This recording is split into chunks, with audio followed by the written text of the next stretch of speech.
تو ہمیں تو نہیں آتا، بھرتے ہیں.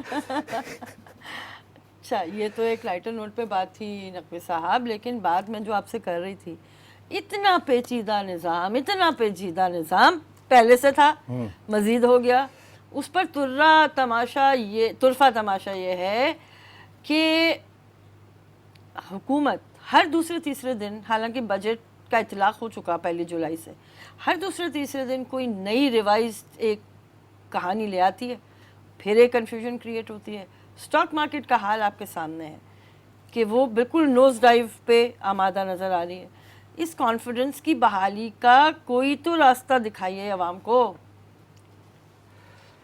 اسٹاک مارکیٹ اب خیر سے 33,000 کی نفسیاتی حد بھی توڑ گئی ہے، اور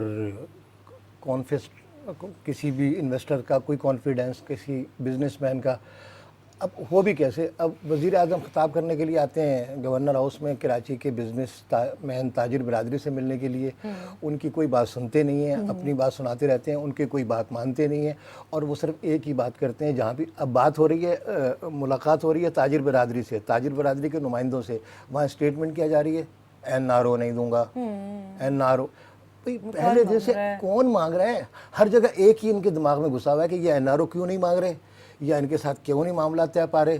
تو وہ ایک کنفیوژن کا شکار ہیں. لیکن پوری کی پوری کیبنٹ ان کی یہ کہتی رہتی ہے کہ یہ NRO، اور یہ خود بھی NRO رو رو کے برا حال ہو گیا ہے. تو ہمیں یہ پارلیمنٹ میں کتنی دفعہ اپوزیشن کے لوگوں نے کہا کہ آپ نام تو بتا دیں کہ NRO کون مانگ رہا ہے، کیونکہ ان سے یہ چیزیں ہینڈل نہیں ہو رہی، ادھر کی بھی نہیں ہینڈل ہو رہی. اور نہ اب یہ جو نیب میں بھی آصف زرداری کو پکڑا ہوا ہے کہ بلینز وہ 350 بلین ڈالر باہر ہیں ایک رپورٹ کے مطابق. 200 بلین کی تو کہانی پرانی ہوگی، 350 بلین تک کی کہانی ہے کہ باہر ہیں. اچھا، اب زرداری کو آپ نے کتنے کیسے پکڑا ہوا ہے؟ 3 کروڑ کے. اس میں سے بھی 1.5 فریال اور یہ زرداری ہیں، اس میں سے بھی جائیں تو وہ بھی پھر 75 لاکھ رہ جاتے ہیں جب اس کو اور ڈیوائڈ کریں. وہ لوگ کہتے ہیں یار زرداری صاحب 3 کروڑ اسلام آباد سے جب کراچی آتے ہیں، کراچی سے اسلام آباد لاہور جاتے ہیں یا لاڑکانہ جاتے ہیں، ان کی ایک موو پہ 3 کروڑ خرچ ہوتے ہیں. صحیح بات ہے. اور آپ ان کو 3 کروڑ کے کیس میں لے کے بیٹھے ہوئے ہیں. ان چیزیں ہینڈل نہیں ہو رہی. ان کے اوپر بھی تو 1.5 ارب کا کیس ڈالا ہے خاقان عباسی صاحب پر.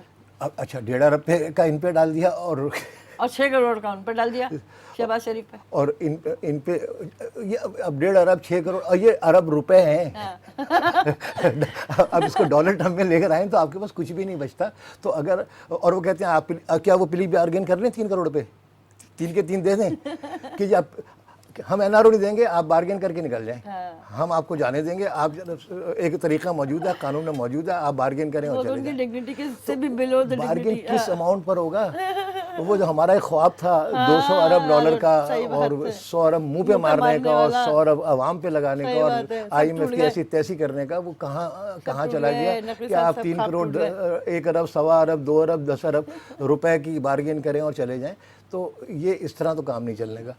بات ہم نہیں، یہ بالکل وہی والی اپروچ ہے کہ جب تھانے دار آپ کو، یعنی جب سپاہی آپ سے کر رہا ہوتا ہے نا سڑک پہ نیگوشیٹ، اس کی قیمت کچھ اور ہوتی ہے، وہ تھانے آتے آتے کچھ اور ہو جاتی ہے. اور تھانے دار جب اچھے موڈ میں ہو تو وہ کوئی اور ڈیمانڈ کرتا ہے، جب بہت ہی ناراض ہو تو وہ کچھ اور کہتا ہے. مجھے تو لگتا ہے یہ بالکل وہ تو تھانے میں چل رہی ہوتی ہے نا کارروائی، نیب اس وقت اسی طرح سے چل رہی ہے. بریک لیتے ہیں، پھر واپس آئیں گے تو گفتگو آگے بڑھائیں گے. جناب پروگرام آپ دیکھ رہے ہیں فرنٹ پیج.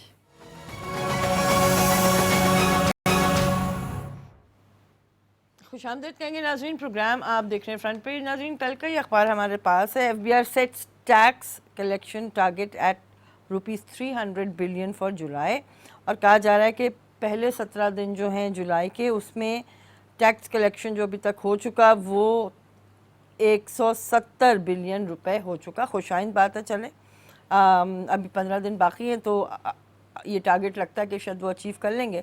میں نقوی صاحب سے ہی پوچھوں گی. نقوی صاحب، ابھی آپ مجھے بتا رہے تھے کہ اسمبلی کے کچھ لوگوں کے کارنامے آپ نے